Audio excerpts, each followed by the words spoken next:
All right, Knicks fans, we need to talk about something that's been sitting with me for a few days now. And honestly, it says a lot about the character of this organization. Karl Anthony Towns just sat down with the New York Times. And what came out of that interview is one of the classiest things I've heard from a player in a long time. And if you're new here, smash that like button right now, because this channel lives and breathes Knicks basketball, and I promise you, sticking around is worth it. So here's the situation. We all remember how last year ended. Tom Thibodeau, the man who took this franchise from an afterthought to a conference finals team, got shown the door after losing in 6 games to Indiana. A lot of us were furious. I was furious. It felt like a gut punch after everything that man built brick by brick over 5 seasons. 226 wins. For playoff appearances out of 5 years. The first trip to the Eastern Conference Finals in 25 years. And his reward was a pink slip. Then Mike Brown walks in, inherits that roster, and what happens? 53 wins in the regular season, and then one of the most dominant playoff runs this league has seen in decades. 16-3, a championship.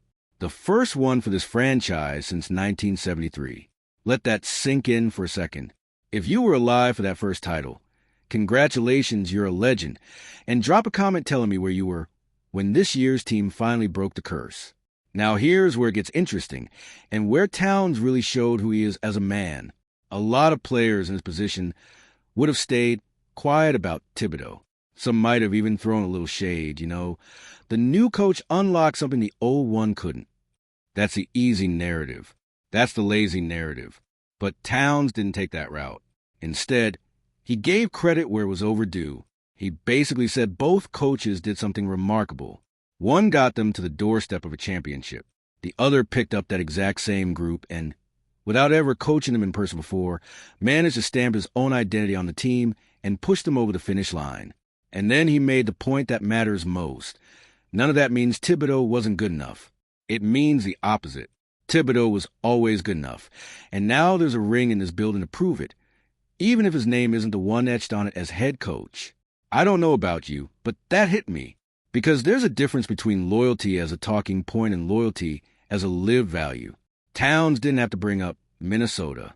He didn't have to talk about watching Thibodeau grow as a coach and as a person from those early days all the way through his Knicks tenure.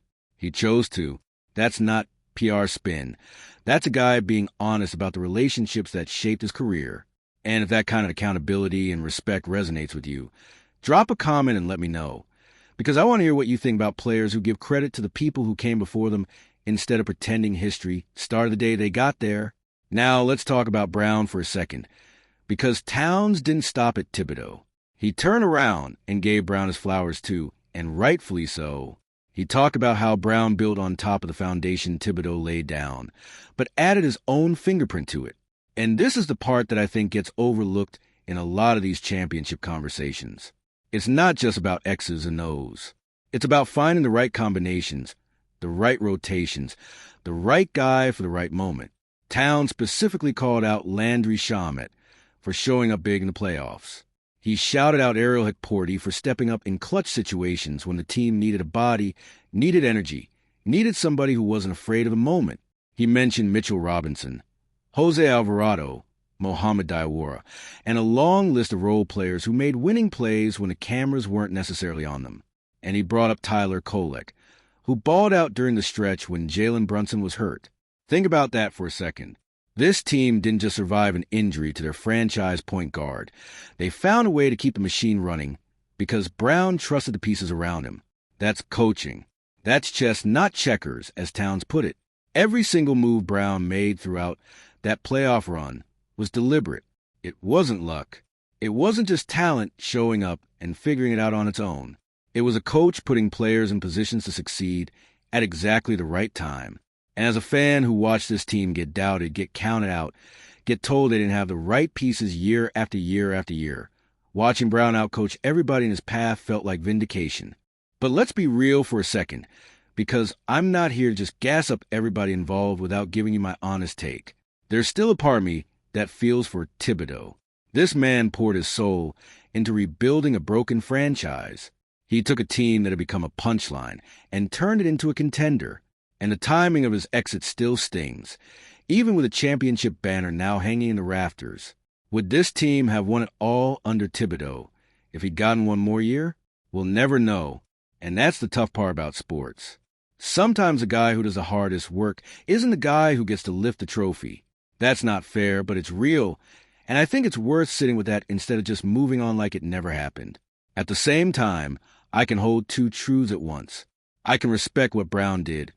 I can appreciate that Towns is giving genuine credit to both men, and I can still feel like Thibodeau deserved better. That's not contradictory. That's just being a fan with a functioning memory and a heart. And if you feel the same way, if you're still a little conflicted about how this all played out, I want to hear in the comments. Are you fully moved on from the Thibodeau era, or does it still feel like unfinished business to you? What I keep coming back to, though, is how rare it is to get a lockeroo with this much self-awareness. Towns didn't have to say any of this.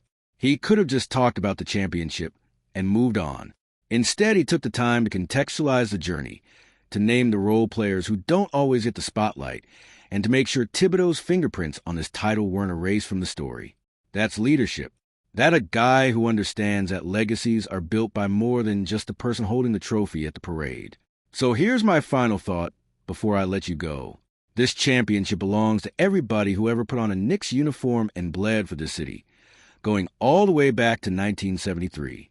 It belongs to Thibodeau for laying the groundwork. It belongs to Brown for finishing the job. And it belongs to every single player, from the stars to the guys at the end of the bench, who showed up when their number was called. If this video hit different for you, if you're still riding this championship high, do me a favor and smash that like button, drop a comment telling me your favorite moment from this entire playoff run, and subscribe if you haven't already, because we got a lot more Knicks content coming your way all season long. Let's go Knicks, and I'll see you in the next one.